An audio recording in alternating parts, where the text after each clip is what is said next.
Hello guys, तो एक और न्यू वीडियो में आप लोगों का स्वागत है। आज हम एक बहुत ही अच्छी पॉलीक्रेस्ट रेमेडी करने वाले हैं जिसको ग्रेटेस्ट पॉलीक्रेस्ट रेमेडी कहा है हेनमैन ने, और ये बहुत ही अच्छी एंटीसोडिक रेमेडी है। तो आज हम करने वाले हैं कैल्केरिया कार्बोनिका, ठीक है। ये आप कैल्केरिया ऑस्ट्यूरम करके भी इसका नाम दे रखा है, ठीक है, जो कि क्रॉनिक है बेलोडोना की। तो हम आज ये वाली रेमेडी करेंगे, बहुत ही डिटेल में करने वाले हैं। तो एलन बोरिक तो हम करते ही रहते हैं, साथ ही साथ ना मतलब ये रेमेडी का मेंटल्स इतने अच्छे से मुझे एलन और बोरिक में मतलब अच्छे समझ नहीं आया, तो मैंने इसलिए हेडिंग्स से भी थोड़े से मेंटल्स इसके लिखे हैं जो मैं आपको लास्ट में शेयर करूंगी, ठीक है, या हम साथ ही साथ करते जाएंगे। तो ये कैल्केरिया कार्बोनिका रेमेडी आज हम करने वाले हैं। जनरली इस रेमेडी को हम, अगर आपने देखा होगा तो ये जनरली कोई फीमेल सिस्टम में कोई कंप्लेन है, या रेस्पिरेटरी सिस्टम में कोई कंप्लेन है, या जीआईटी में कोई दिक्कत है, या जनरली इसको ऑन द बेसिस ऑफ इस फिजिकल जनरल्स इसको जनरली प्रिस्क्राइब कर देते हैं। पर उसके साथ ही साथ हम बहुत सारी अलग चीजें भी करेंगे, अलग चीजें भी देखेंगे कि कैल्केरिया कार्बोनिका सिर्फ फैट, फेयर, फ्लेबी इंसानों को नहीं दे सकते, और भी चीजें इसमें जो हमें ध्यान रखनी है वो चीजें भी आज हम पढ़ने वाले हैं। तो आज इस रेमेडी को पढ़ने के बाद, अगर आपने ये रेमेडी पढ़ भी रखी है तब भी आपका थोड़ा सा पर्सपेक्टिव चेंज होगा, और आई होप, ठीक है, आपको अच्छे से समझ आए रेमेडी। तो कैल्केरिया कार्बोनिका, सबसे पहले जो चीजें आपको पता है हम उसी से स्टार्ट करेंगे। कैल्केरिया कार्बोनिका ऐसे लोगों में दी जाती है जो दिखने में 3F होते हैं। उनका मतलब फैट, फेयर, फ्लैबी, मतलब गोरे चिट्टे थोड़े, ठीक है, फेयर और फैट मोटे, ठीक है, और फ्लैबी मतलब कि उनके अंदर जो है बहुत ज्यादा आपको मतलब जो मसल्स मिलेंगे वो लैक्स मसल्स मिलेंगे, मतलब एक तरीके से कि उनके अंदर फिट, मतलब फैटनेस है बहुत ज्यादा, मतलब ठीक है, लेकिन वो इतने फिट नहीं है, ठीक है, या उनके पास मसल्स है लेकिन मसल्स में क्वालिटी नहीं है, ठीक है, क्वांटिटी है ज्यादा पर क्वालिटी नहीं है, ठीक है। तो ऐसे लोगों में कैल्केरिया कार्बोनिका सूट करती है, ठीक है। तो ये इसका कॉन्स्टिट्यूशन है। इसके अलावा भी जो कैल्केरिया कार्बोनिका है या कैल्केरिया ऑस्ट्रम है, ये जो रेमेडी है, सबसे पहली बात ये मिनरल किंगडम की रेमेडी है। तो ये कैल्शियम कार्बोनेट से बनाई जाती है, ठीक है, कैल्शियम कार्बोनेट। और ये एक्सट्रैक्ट कैसे होती है, तो ये ऑयस्टर शेल होते हैं, ठीक है, ऑयस्टर शेल, तो उसके मिडल लेयर से इसको एक्सट्रैक्ट किया जाता है, ठीक है। तो कैल्शियम कार्बोनिका, जैसे कि ये जो रेमेडी होता है ना, उसको इम्पेयर, मतलब ऐसे लोग, ऐसे बच्चे या ऐसे लोग जिनके अंदर इम्पेयर न्यूट्रिशन है, ठीक है, या इम्पेयर न्यूट्रिशन का मतलब क्या है कि वो लोग जो है वो या तो खा अच्छे से नहीं रहे, या तो वो खा रहे हैं पर उनके बॉडी में एस्मिलेट अच्छे से नहीं हो रहा, उनके बॉडी में लग नहीं रहा, ठीक है। तो इसलिए इनको बोन के डिसऑर्डर्स या कैल्शियम, जैसे कैल्शियम ग्रुप है तो बोन के डिसऑर्डर्स होना, ठीक है। इसके अलावा इसमें कार्बोनिका है, कार्बन है, तो कार्बन से ना हमेशा स्टैग्नेंसी याद रखना। तो ये लोग थोड़े स्टेगनेंट होंगे, ठीक है, मतलब लाइफ में भी मेंटली फिजिकली स्टेगनेंट लोग हैं, ठीक है। तो कैल्केरिया कार्बोनिका ऐसी रेमेडी होती है, ठीक है। इसके अलावा अब हम देखें तो ये जो लोग होते हैं ये ल्यूकोफ्लेग्मेटिक, ऐसे करके एक लाइन दे रखी होगी ल्यूकोफ्लेग्मेटिक। तो इसका मतलब क्या होता है कि ल्यूकोफ्लेग्मेटिक का मतलब है कि इनकी बॉडी जो होती है ना वो ड्रॉप्सिकल शेप की होगी, और इनके अंदर बहुत ज्यादा मतलब फ्लेगम बनने की टेंडेंसी है, और बहुत ज्यादा स्लो टाइप के लोग होते हैं ये, ठीक है। इसके अलावा इनके अंदर डिसप्रपोर्शनेट अमाउंट में फैट होगा, ठीक है। तो इनकी बॉडी में जो फैट है उनकी अरेंजमेंट भी थोड़ी डिसप्रपोर्शनेट टाइप के। इसके अलावा और भी चीजें दे रखी है, जैसे ब्लॉन्ड हेयर होता है, लाइट कॉम्प्लेक्शन होता है, ब्लू आईज होती है, फेयर स्किन होता है, और टेंडेंसी होती है इनको ओबेसिटी की इन यूथ, ठीक है, क्योंकि इसमें कार्बोनिका वाला ग्रुप है। कार्बोनिका मीन्स मतलब कार्बन मीन्स स्टेगनेंसी, ठीक है, तो इसलिए ये थोड़े से ओबीस होने की टेंडेंसी इनकी होती है, ठीक है। इसके अलावा ये सोरिक रेमेडी है, जैसा कि मैंने बताया, ठीक है। तो ये सारी चीजें हैं। इसके साथ ही साथ अब हमने जो यहाँ पे लिखा है वो पढ़ लेते हैं। ये सारा जितना भी मैंने बताया ये इंट्रोडक्शन, ठीक है। हाँ, एक और चीज बोलनी है मुझे कि इस रेमेडी में सोरनेस बहुत ज्यादा मार्क्ड है, ठीक है। तो इसे हम जीआईटी पढ़ेंगे या जो भी म्यूकस डिस्चार्ज या जो भी डिस्चार्जेस होंगे उसमें सोरनेस, और या इनका प्रेस्पायरेशन है, जैसे बहुत ज्यादा प्रेस्पायर करता है तो उसमें भी सोरनेस की टेंडेंसी होगी, ठीक है, मतलब ये थोड़े से खट्टे लोग हैं, ठीक है। तो अब हम देखते हैं इसमें क्या क्या चीजें हैं। तो सबसे पहले इम्पेयर्ड न्यूट्रिशन से अगर कोई भी इनको दिक्कत हो रही है, कोई भी इफेक्शन है, तो उसमें आप सोच सकते हो, ठीक है, मतलब उनमें दी जाती है। इसके अलावा इनकी बॉडी में ये तो लोकल या तो जनरल प्रेस्पिरेशन, ठीक है, लोकल जैसे इसके फेस पे बहुत ज्यादा प्रेस्पिरेशन होता है, और जनरल भी ये बहुत ज्यादा स्वेट करते हैं, ठीक है।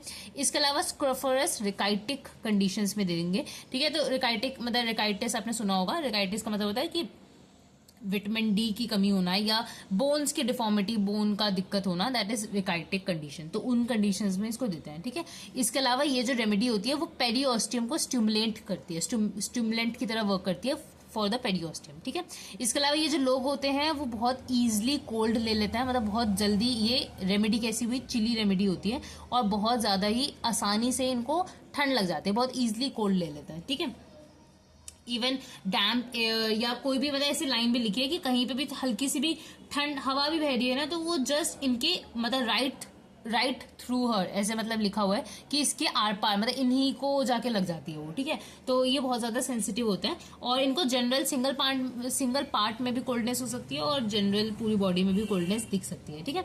तो कोल्डनेस होता है। इसके अलावा ये बहुत इंपॉर्टेंट है, ये आपने जनरली सुना ही होगा अगर आपने ये रेमेडी पढ़ी है तो ये क्रेव करते हैं एग और इनडाइजेस्टेबल थिंग। तो ऐसी चीजें जो नहीं खाई जा सकती उनको भी ये क्रेव करते हैं। जैसे ये लाइन कहीं लिखी थी, मेरे को याद नहीं कौन सी बुक थी, कि जहाँ पे ये जो लोग हैं वो जो फ्लावर होता है, जो आटा होता है, उसको भी ऐसे खाने लग जाते हैं कच्चा। तो ये ऐसी बहुत सारी चीजें खाते हैं जो अनडाइजेस्टेबल चीजें हैं, ठीक है।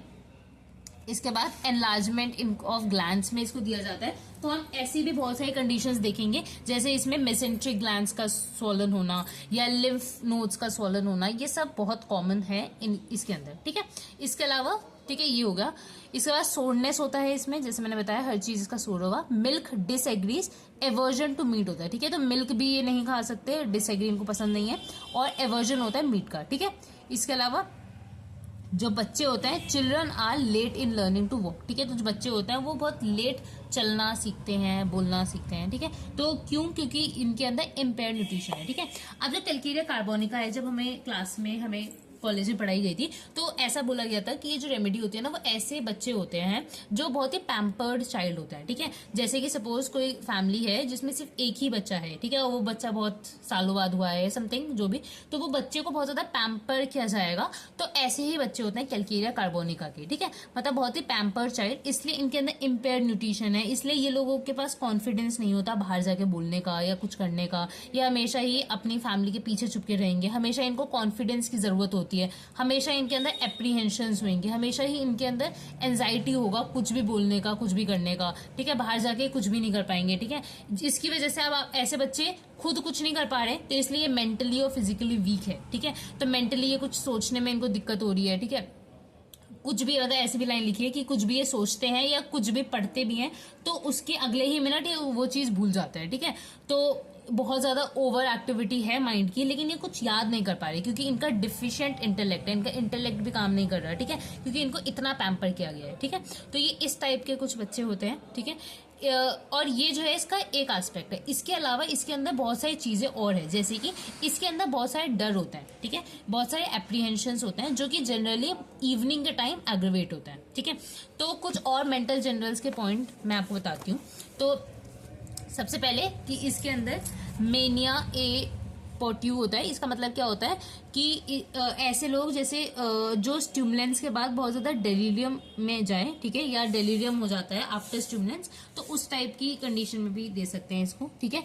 इसके अलावा feels as if she would like to run up and down and scream, ठीक है। इनको ऐसा फील होता है कि मुझे ऊपर नीचे भागना चाहिए और चिल्लाना चाहिए, ठीक है, तो ऐसा फील होता है। इसके अलावा violent screaming spell every day at 5 PM, जैसे मैंने बोला शाम के टाइम इनको बहुत सारे डर लगने लग जाते हैं, तो वॉयलेंट स्क्रीमिंग होगी शाम के टाइम, ठीक है। Apprehensions about present and future, ठीक है, तो इनको हमेशा ही डर होता है प्रेजेंट का और फ्यूचर का, ठीक है। इसके अलावा apprehensive mood as if some misfortune, ये बहुत इंपॉर्टेंट लाइन है। इनको ना डर होता है कि इनको या तो कोई बुरी चीज इनके साथ हो जाएगी या इनको कोई चीज भी हुई होगी ना, तो इनको ऐसा लगता है कि इनके साथ कोई ना कोई बीमारी, बहुत गंदी इनको बीमारी हो जाएगी, ठीक है। तो इनके अंदर ना ऐसा इनको लगता है कि इनको हार्ट की कंडीशंस हो जाएगी, ठीक है, कुछ ना कुछ, इसलिए इनको ना बहुत ज्यादा पैल्पिटेशंस ये सब होने लग जाती है, ठीक है। तो ये हमेशा ही अपने हेल्थ के बारे में बहुत सोचते हैं, ठीक है। इसके अलावा एंजाइटी होती है, shuddering and dread as soon as evening comes on with fear of death, ठीक है। इसके अलावा after exerting mind hyperaemia of head, ठीक है, ज्यादा अगर ये अपना दिमाग चला लेंगे, ज्यादा एक्सर्ट करेंगे माइंड को, तो हाइपरीमिया हो जाता है हेड का, ठीक है। इसके अलावा एक्साइटमेंट ब्रिंग्स ऑन डिस्मेनोरिया, ये हम एक बार इसके फीमेल सिस्टम में भी पढ़ेंगे कि क्या होता है कि थोड़ी सी भी ऐसा लिखी हुई है लाइन कि least excitement brings on menses, मतलब इसमें क्या होता है कि थोड़ी सी भी एक्साइटमेंट के बाद क्या होता है जो इनको मेनोरिया मतलब जो भी इनको मेंसेस है वो वापस आ जाते हैं, ठीक है, और वो मेंसेस भी ना थोड़े डिफिकल्ट होते हैं, ठीक है। तो डिसमेनोरिया हो जाएगा, least excitement, endangers, return of catamenia. Catamenia is nothing but the discharge that comes every month from uterus, ठीक है, फ्रॉम विजाइना, ठीक है। तो कैटेमीनिया और कॉज मेट्रोरेजिया, ठीक है। तो थोड़ी सी भी एक्साइटमेंट, थोड़ा सा भी जैसे सपोज एग्जांपल ले लेते हैं कि ये कैकेरिया कार्बोनिका कोई पेशेंट है, उसको परसों ना कहीं जाके कोई बड़ी सी जगह पे स्पीच देनी है, ठीक है। तो इसकी वजह से क्या होगा, इनका ब्रेन वर्क करने लगेगा। लीस्ट एक्साइटमेंट से भी इनको इतना ज्यादा एक्साइटमेंट हो जाएगी कि इसको अगर मेंसेस 3 दिन बाद आने थे तो उसको आज ही आ जाएंगे, ठीक है। तो ऐसा इसमें कुछ आप कंडीशंस हो सकते हो, ठीक है। इसके बाद और भी चीजें अब यहाँ से कर लेते हैं। तो मेंटल जनरल्स हमने देखा, एप्रीहेंशन, इवनिंग, फियर, ये भी चीज आपको याद रखनी है, एलन में लिखी गई है। Fear, loss of reason, misfortune, forgetful, aversion to mental exertion, ठीक है। तो इनको ऐसा लगता है कि ये अगर जैसे सपोज ये लोग मैंने जैसे बताया, इनको थोड़ा डेफिशिएंट इंटेलेक्ट होता है, तो इनको ये डर होता है कि सामने वाले को पता ना चल जाए कि मैं ये चीज नहीं कर पा रहा है या सोच नहीं पा रहा है, ठीक है। तो इस चीज का भी डर होता है कि लोग मुझे ऑब्जर्व ना कर ले कि मैं मेंटल कंफ्यूजन में हूँ, ठीक है। इसके बाद मिसफॉर्च्यून, फॉरगेटफुल होते हैं, ठीक है, चीजें याद करें, मतलब अभी जस्ट पढ़ी है उनको याद करेंगे वो भूल जाएंगे, ठीक है। तो ऐसे लोग होते हैं। एवर्जन होता है मेंटल एक्सर्शन का, ठीक है। नेक्स्ट है headache, headache plus cold hands and feet, ठीक है। तो हेडेक के साथ साथ हाथ भी ठंडे हैं, फीट भी ठंडा है, ठीक है। नेक्स्ट है vertigo, vertigo turning head, over lifting, mental exertion, ठीक है। तो वर्टाइगो कैसे होता है, वर्टाइगो मतलब चक्कर आना। तो इसको चक्कर कैसे आएंगे कि अगर ये हेड को टर्न करेगा या ओवर लिफ्टिंग करेगा, मेंटल वही कुछ भी एक्सर्शन कर रहा है उससे इसको दिक्कत हो रही है, ठीक है। तो टर्निंग हेड करेगा, ओवर लिफ्ट करेगा कोई चीज, ठीक है, मेंटल एक्सर्शन करेगा तो इसको चक्कर आने लग जाएंगे, ठीक है। अब ये चीज इंपॉर्टेंट है, हेडेक विथ नोजिया, ठीक है। तो हेडेक विथ नोजिया हो रहा है तो एक तरीके से इसको हम माइग्रेन और में भी सोच सकते हैं, ठीक है। इसके अलावा ओपन फंटनेल्स, एनलार्ज हेड, ठीक है। तो जैसे मैंने बताया कि जो इंसान होता है इसमें इम्पेयर्ड न्यूट्रिशन है, तो इसकी वजह से क्या होता है कि इनका डेंटिशन भी डिले होता है, ठीक है, डिफिकल्ट होता है। साथ ही साथ इन लोगों के फंटनेल्स या सूचर्स जो बोन में बोन्स होते हैं वो भी सॉफ्ट होंगी, ठीक है। तो ऐसी कंडीशन में इसको देते हैं, ठीक है। तो ओपन फंटनेल्स, एनलार्ज हेड है, ठीक है। और इनको इतना पसीना आता है कि इनका पिलो तक गीला हो जाता है, ठीक है। तो मच प्रेस्पायरेशन, वेट पिलोज, ठीक है। नेक्स्ट, जैसा कि मैंने बताया कि इसमें ग्लैंड्स स्वॉलन होने की टेंडेंसी है, ठीक है। तो टॉन्सिल्स में आप दे सकते हो स्वेलिंग ऑफ टॉन्सिल्स में, ग्वाइटर में, या इनग्वाइनल या मेजेंटिक ग्लैंड स्वॉलन है तो ये वही ग्लैंड की एनलार्जमेंट में भी ये रेमेडी बहुत अच्छे से काम करती है, ठीक है। नेक्स्ट है नोज, नोज में पॉलिप, ठीक है, पॉलिप में दे सकते हो। कैथार सिम्टम विथ हंगर, ठीक है। तो ये इंपॉर्टेंट लाइन है कि इसको कैथार सिम्टम्स आएंगे, उसके साथ इसकी हंगर होगी, ठीक है। इसके बाद ड्राई नॉस्ट्रिल्स, सोर, अल्सरेटेड, ठीक है। कोराइजा ऑल्टरनेट विथ कॉलिक, ठीक है। तो कोराइजा जो है वो ऑल्टरनेट करता है विथ कोलिक, ठीक है। मतलब कोराइजा है, ठीक है, साथ ही साथ इसको दर्द भी हो रहा है, कोलिक हो रहा है, पेट में दर्द, ठीक है। इसके बाद अब ये क्या है, टूथेक, टूथेक होता है इसको कैसे, एग्रवेट होता है एयर में, कुछ भी ले, ठंडा ले गर्म ले, दोनों से इसको टूथेक होगा, ठीक है। और मुंह के अंदर इसके परसिस्टेंट सार टेस्ट होता है, परसिस्टेंट खट्टा टेस्ट इसके माउथ में होगा, ठीक है। Next, can not bear tight clothes around waist, ठीक है। तो ये कुछ भी ना टाइट अपने वेस्ट के अराउंड कैरी नहीं कर सकता, ठीक है। अब नेक्स्ट देखते हैं जीआईटी। अब हम जो चीजें देखने वाले हैं जैसे जीआईटी में डायरिया, कॉन्स्टिपेशन, फीमेल सिस्टम, रेस्पी सिस्टम, ठीक है, और भी हम इसका एक्सट्रीमिटीज में थोड़ा हम कर्वेचर्स और देख लेंगे बोन का। तो ये सारी चीजें बहुत ही इंपॉर्टेंट है, ठीक है। तो सबसे पहले जीआईटी, जीआईटी में क्या है, loss of appetite when overwork, ठीक है। तो जैसे मैंने बताया ओवरवर्क से इसको इफेक्शंस होती है, तो ओवरवर्क कुछ भी एक्स्ट्रा काम कर लेगा उसके बाद इसकी एपेटाइट ही चली जाएगी, ठीक है। इसके बाद फ्रीक्वेंट सार इरेक्टेशन, ये भी मैंने बताया था कि इसमें सारनेस बहुत मार्क्ड है, तो सार इरेक्टेशन है, सार वॉमिटिंग, मतलब इसको डकार भी सार आएगी, वॉमिट होगा तो वो भी सार आएगा, इवन डायरिया भी इसका सार होता है, कॉन्स्टिपेशन भी सार होता है, ठीक है। तो सब कुछ सार, ठीक है। Swelling over pit of stomach, ठीक है। तो pit of stomach is this part, pit of the stomach में इसको बहुत ज्यादा स्वेलिंग फील होगी। ऐसी भी लाइन लिखी गई है, इसी को समझाते हुए एक लाइन दे रखी है एलन में कि पिट ऑफ स्टमक इतना सॉलन है, ऐसा लगता है कि एक सॉसर को उल्टा रख दिया गया है, ठीक है। और बहुत ज्यादा पेनफुल है, जैसे इसको टच करते हैं प्रेशर अप्लाई करते हैं उस एरिया पे, ठीक है। इसके बाद रिपंजेंस टू हॉट फूड, गर्म चीजें नहीं पसंद इसको। थर्स्ट फॉर कोल्ड ड्रिंक्स, ठीक है, कोल्ड ड्रिंक्स के लिए इसको थर्स्ट है, ठीक है। Cramps in stomach, aggravation with pressure और कोल्ड वाटर, ठीक है। तो स्टमक में इसको बहुत ज्यादा क्रैम्प्स आते हैं और उसमें प्रेशर अप्लाई करने से या ठंडे पानी से दिक्कत होती है, ठीक है। नेक्स्ट इसका डायरिया और कॉन्स्टिपेशन। अब एक और चीज, ये जो इंसान है वो डायरिया के लिए ज्यादा प्रोन है एज कम्पेयर टू कॉन्स्टिपेशन, ठीक है। और जब इसको कॉन्स्टिपेशन होता है तो ये बहुत ज्यादा अच्छा इसको फील होता है, ठीक है। तो ऐसे लोग आपको कमी मिलेंगे कि कॉन्स्टिपेशन में खुश हैं, तो ये लोग कॉन्स्टिपेशन में खुश होते हैं। Feels better in every way when constipated, ऐसे करके एक लाइन लिखी हुई है एलन में, ठीक है। इसके बाद डायरिया कैसा होता है, डायरिया में लिंटेरिया होता है कि अनडाइजेस्टेड फूड आना, तो वो in the stool that is, ठीक है, विथ रिवेनस हंगर, ठीक है, बहुत ज्यादा भूख लगना, ठीक है। और डायरिया जनरली बच्चों में देखा जाता है, ठीक है। डायरिया भी कैसा होगा, सार ऑर्डर का होगा, ठीक है। इसके बाद कॉन्स्टिपेशन भी, कॉन्स्टिपेशन अगर होगा तो उसमें पहले स्टूल्स जो आएंगे वो हार्ड स्टूल्स आएंगे जो कि टर्न हो जाएंगे पेस्टी, फिर लिक्विड। तो इसका जो स्टूल की टेंडेंसी है वो जनरली डायरिया होने की ही है, ठीक है। और जो कॉन्स्टिपेटेड स्टूल्स होते हैं वो व्हाइटिश सार कलर के होते हैं, मतलब व्हाइटिश कलर के होते हैं और सार होता है स्मेल में, ठीक है। नेक्स्ट है एक्सट्रीमिटीज देख लेते हैं। तो एक्सट्रीमिटीज में क्या है, रूमेटिक पेन्स, ठीक है, आफ्टर एक्सपोजर टू वाटर, ठीक है। तो ये चीज तो मैंने बताई है आपको कि इसमें ना पानी या कोई भी ठंडी चीजों से, कोल्डनेस से बहुत ज्यादा इसको दिक्कत होती है, ठीक है। तो इसी की वजह से रूमेटिक पेन्स इसको स्टार्ट हो जाता है जब ये पानी से एक्सपोज होगा, ठीक है। इसके बाद cold damp feet feels as, ये बहुत इंपॉर्टेंट लाइन है। ये क्या होता है कि इसको क्या होता है ना, इसके पैर हाथ ये इतने ठंडे लगेंगे इसको कि ऐसा लगेगा कि इसने बिल्कुल ठंडे जुराब पहन के रखे हुए हैं, ठीक है। तो इनके पैर हमेशा ठंडे रहते हैं। तो cold damp feet feels as if damp stockings were warm, ठीक है। इसके अलावा इनको जैसा मैंने बताया पसीना बहुत आता है, तो इनका जो पसीना होता है वो भी स्मेल कैसा होता है, सार फुट स्वेट, ठीक है। नेक्स्ट क्या है, feet feels cold and dead at night, ठीक है। तो जो पैर होते हैं वो बिल्कुल सो जाते हैं और बिल्कुल ठंडे हो जाते हैं रात के टाइम, ठीक है। नेक्स्ट देखते हैं हम इसका फीमेल सिस्टम। तो फीमेल सिस्टम में क्या है, before menses headache, colic, chilliness, leucorrhoea, ठीक है। इसका मतलब क्या है, मेंसेस के टाइम में इसको बहुत दिक्कतें होती है, मतलब बिफोर मेंसेस, ठीक है। इवन मेंसेस के टाइम भी इसको डिस्मेनोरिया होना, एक्ने होना, ये सब बहुत कॉमन है, ठीक है। और बिफोर मेंसेस, मेंसेस हुए भी नहीं है उससे पहले इसको हेडेक स्टार्ट हो जाएगा, बहुत बहुत कॉमन होता है। ये कहती है फीमेल्स की जब भी हमारा मेंसेस स्टार्ट होने वाले होते हैं उसके एक दिन पहले ना मेरे सर में बड़ा दर्द होता है, मेरे पेट में दर्द होता है, मुझे बहुत ज़्यादा ठंड लगती है, लुकोरिया को डिस्चार्ज स्टार्ट हो जाता है, ठीक है। तो ये बहुत कॉमन होता है। तो बिफोर मेंसेस अगर हेडेक है, बहुत ज़्यादा दर्द है, चिलीनेस, पूरी बॉडी में एक जनरल चिलीनेस है या लुकोरिया है, उन कंडीशन में दे सकते हो, ठीक है। इसके बाद मेंसेस कैसे होता है, बहुत too early, too profuse, too long with vertigo, ठीक है। तो मेंसेस के टाइम भी इसको वर्टाइगो चक्कर वक्कर आते हैं, ठीक है। इसके अलावा ये लाइन मैंने आपको समझाई, least mental excitement cause profuse menses return, ठीक है। तो थोड़ा सा भी मेंटल एक्साइटमेंट होगा, बहुत ज्यादा इसको फ्लो में मेंसेस स्टार्ट हो जाएंगे, ठीक है। नेक्स्ट है ये लाइन, अब देखो क्या है, ब्रेस्ट टेंडर एंड सोलन, ठीक है। तो यहाँ पे भी क्या है, ग्लैंड्स का टेंडर और सोलन होने की टेंडेंसी यहाँ पे शो हो रही है, ठीक है।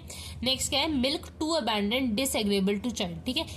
ऐसे फीमेल से मिल्क बहुत बनता है लेकिन वो मिल्क बच्चों को नहीं पसंद आता इनके, क्यों, क्योंकि ये भी कहीं लाइन दे रखी है, आई एम नॉट श्योर कौन सी बुक में, लेकिन इनका जो मिल्क होता है वो भी सार टेस्ट का होता है, दैट्स वाई जो बच्चे होते हैं उनको नहीं पसंद आता, ठीक है। इसके बाद deficient lactation with distended breast in lymphatic womens, ठीक है। तो ये चीजें हैं। इसके अलावा ना इसको मैंने यहाँ मेंशन नहीं किया, लेकिन इसको ना अगर बच्चों में टेप वॉर्म है तो उसमें भी दे सकते हैं, ठीक है। मतलब टेप वॉर्म्स हो जाते हैं पेट में तो उसमें भी दे सकते हैं। इसके अलावा कॉन्स्टिपेशन है जो कि कॉम्प्लिकेट हो गया है विथ हीमोरॉइड्स, तो उन कंडीशंस में भी इसको दिया जाता है, ठीक है। इसके साथ ही साथ इनके ग्लैंड्स, ये मेजेंट्री ग्लैंड्स, इन्ग्वाइनल ग्लैंड्स, ये सब सोलन है, ठीक है। तो इसकी वजह से क्या होता है, जो एब्डोमेन होता है वो बहुत ज्यादा हार्ड होता है और बहुत ज्यादा प्रोट्यूबरेंट होता है, ठीक है। साथ ही साथ इनमें फ्लैटुलेंस की भी कंडीशन होती है, ठीक है। तो ये कुछ चीजें, साथ ही साथ यूरिन में बस एक ही लाइन में दे रखी है, डार्क ब्राउन सार यूरिन होता है इनका, ठीक है। स्किन में देखो, अब जैसे कि मैंने बताया ये एंटी सोडिक रेमेडी है, तो स्किन की कंडीशंस तो आएगी, तो वही चीज अनहेल्दी होना स्किन, स्मॉल वूंड का भी हील ना होना जल्दी, ये सारी कंडीशन देखेंगे इसमें, ठीक है। इसके अलावा चिल ब्लाइंस, बॉयल्स, नेटर रैश, जो कि कोल्ड एयर से इनको आराम मिले, ऐसी कंडीशन में हम दे सकते हैं, ठीक है। नेक्स्ट है फीवर। अब जैसे कि मैंने बताया ये बहुत ही चिली रेमेडी है, तो इसलिए इनको फीवर में चिल स्टेज मार्क्ड है, तो चिल एट 2 PM, ठीक है। और स्वेट, चिल और स्वेट दोनों ही स्टेज बहुत मार्क्ड है। स्वेट स्टेज में भी क्या होगा, मोस्ट मार्क, क्योंकि बहुत ज्यादा स्वेटिंग होती है। और head at night, heat at night with restless sleep, ठीक है। तो इसको हीट स्टेज कब आती है, रात के टाइम आएगी, और उस टाइम बिल्कुल ये सो नहीं पाएगा, रेस्टलेस स्लीप होगी, ठीक है। नेक्स्ट है रेस्पिरेटरी सिस्टम। तो ये वाली लाइन बहुत इंपॉर्टेंट है, क्यों, क्योंकि ना जब बोरिक आप पढ़ते ही हो, स्टार्ट करोगे अगर बोरिक पढ़ना, तो उसमें ना तीसरी या चौथी लाइन ही उसके इंट्रोडक्शन में ही दे रखा है, टिकलिंग कफ। तो इसको ना टिकलिंग कफ, जो कि रात के टाइम बहुत ज्यादा एग्रवेट हो रही है, और कफ है कैसा, कैरेक्टर कैसा है कि ड्राई कफ है, and free expectoration in morning, ठीक है। तो उसमें आप सो सकते हो, ठीक है। इसके अलावा ये एक लाइन दे रखी थी, कफ व्हेन प्लेइंग पियानो और बाय ईटिंग, ठीक है। तो कफ होना जब आप कुछ काम कर रहे हो या कुछ खा रहे हो, तो उस टाइम बहुत कॉमन है, तो आप ये सोच सकते हो रेमेडी। नेक्स्ट है irritating cough from arsenical wallpapers, ठीक है। तो कोई केमिकल इरिटेंट की वजह से आपको कफ स्टार्ट हो गया, उसमें आप सोच सकते हो। इसके अलावा painless hoarseness, aggravation eight morning, ठीक है। तो पेनलेस हॉर्सनेस मतलब इसके आवाज में हॉर्सनेस आ जाएगी, पर उसमें कोई दर्द जैसे होता है ना, लोग की आवाज में कुछ बदला बदला लग रहा है, हॉर्सनेस है, लेकिन दर्द नहीं हो रहा, ठीक है। और वो मॉर्निंग के टाइम होता है जनरली, तो आप कल के लिए आप सो सकते हो, ठीक है। नेक्स्ट है एक्सपेक्टोरेशन ओनली ड्यूरिंग डे, ठीक है। और इनको एक्सपेक्टोरेशन सिर्फ और सिर्फ सुबह के टाइम होगा, ड्यूरिंग डे, ठीक है। और वो एक्सपेक्टोरेशन कैसा होगा, सार चीज तो याद ही रखना, तो सार म्यूकस होगा, साथ ही थिक येलो सार म्यूकस, ठीक है। और चेस्ट जो है वो सेंसिटिव है टू टच, ठीक है। तो हमने कर लिया है मोस्टली। हम थोड़ी बहुत हम एलएन भी देख लेते हैं कि एलएन में कुछ चीज रह तो नहीं गई। तो ये मतलब तो एलएन में वैसे तो बहुत सारी चीजें हमने कवर कर दी है। तो कैलकेरिया कार्बोनिका आप देख सकते हो, हमने कॉन्स्टिट्यूशन देख लिया, ठीक है। मेंटल जनरल में एक ही लाइन दे रखी है। फिजिकल जनरल्स भी हमने देख ली, लॉन्गिंग फॉर फ्रेश ये वाली शायद मैंने चीज नहीं बताई आपको। तो disease arising from defective estimation, imperfection, difficulty in learning to walk और stand, children have no disposition to walk and will not try, ठीक है। सप्रेस स्वेट, ठीक है। तो ये भी मैंने बता दिया था आपको। कोल्डनेस भी होती है जनरल पार्ट्स में, ठीक है। स्वेट बता दिया था। यूरिमिक कंडीशंस होना, ठीक है। इनको जब ये कोई ठंडी चीज पे रहे, मतलब ठंड से अगर कोई यूनिमिक कंप्लेन स्टार्ट हो रही है, तो उसमें आप सोच सकते हो, ठीक है। ये लाइन भी इंपॉर्टेंट है, डिजायर टू बी मैग्नेटाइज, ठीक है। तो इसको ऐसा लगता है कि ये लोगों से मिले जुले, बात करे, लोगों के साथ रहे, ठीक है। तो डिजायर टू बी मैग्नेटाइज होता है, ठीक है। नेक्स्ट है curvature of bone, specially spine and long bones, extremities crook deform, bone irregularly developed, ठीक है। तो इन लोगों का वही परफेक्ट अच्छे तरीके से एसिमिलेशन नहीं हो रखा, जिसकी वजह से इनकी बोन्स में कर्वेचर आ चुका है, स्पाइन में कर्वेचर है, जैसे काइफोसिस, क्लेरोसिस, ये सब आपने कंडीशंस पढ़ी होगी स्पाइन के लिए। तो उनमें आप देख सकते हो ये एक्सट्रीमिटीज बहुत क्रूक्ड है, डिफॉर्म्ड है, ठीक है। बोन्स जो है वो इरेगुलरली डेवलप्ड है, तो उन कंडीशन में आप देख सकते हो, ठीक है। हेड में देखो, head sweat profusely while sleeping, waiting pillow for around, ठीक है। ये सब हमने देख लिया। डाइजेस्टिव सिस्टम भी देख लिया, मेंसेस भी देख लिया। इसका फीमेल सिस्टम इंपॉर्टेंट है, तो आप एक बार और अच्छे से देख लेना। रेस्पिरेटरी सिस्टम में हमने नीचे वाली लाइन देख ली, ऊपर वाली देख लो। Lung disease of tall slender rapidly growing youth, upper third of right lung में। अगर upper third of right lung में का कोई अफेक्शन है, तो और जो इंसान है वो थोड़ा टॉल स्लेंडर इस टाइप का है, तो उस कंडीशन में आप दे सकते हो, ठीक है। तो ये हमने देख लिया। इसके बाद polyp of nose, year, uterus, ये भी हमने देख लिया, ठीक है। एक्सट्रीमिटीज में देख लिया, बहुत ज्यादा ऑफेंसिव फुट स्वेट होना, ब्लिस्टर्स फॉर्मेशन होना, और रॉनेस होना सोल्स ऑफ फीट का, ठीक है। आफ्टर प्रेसपायरेशन इतना पसीना आ रहा है कि बिल्कुल रॉनेस हो गई है सोल्स की, तो उसमें दे सकते हो, ठीक है। एग्रवेशन अब देख लेते हैं। मोडालिटीज, इससे ज्यादा मोडालिटीज मैंने यहाँ लिखी है, तो हम यहाँ से देख लेते हैं। तो मोडालिटी सबसे पहले एक्सर्शन किसी भी टाइप का है, मेंटल हो फिजिकल हो, किसी भी टाइप का एक्सर्शन से। असेंडिंग से मतलब ऊपर से नीचे आ रहा है, तो उसमें, ठीक है। कोल्ड से, मॉइस्ट एयर से, ठीक है। वेट वेदर से, ड्यूरिंग फुल मून से, ड्यूरिंग फुल मून याद रखना, ठीक है। इसमें इसको एग्रीवेशन होता है।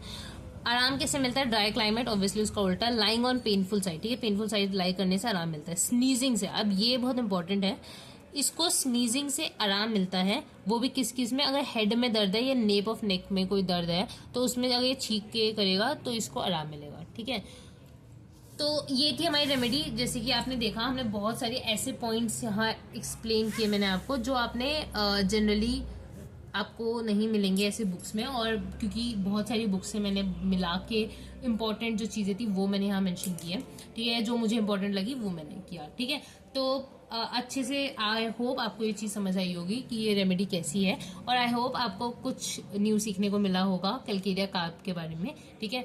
तो that's it for this video guys, I hope you like this. और अगर आपको कोई सजेशन है, कुछ भी बताना है, तो please let me know in the comment section. और आई थिंक ये मैंने बताया या नहीं बताया मुझे याद नहीं, पर ये जो रेमेडी होती है वो क्रॉनिक होती है बेलाडोना की, ठीक है। और इसके प्रूवर भी हेनमेन थे, ठीक है। तो that's it for this video, I hope you like this, bye guys.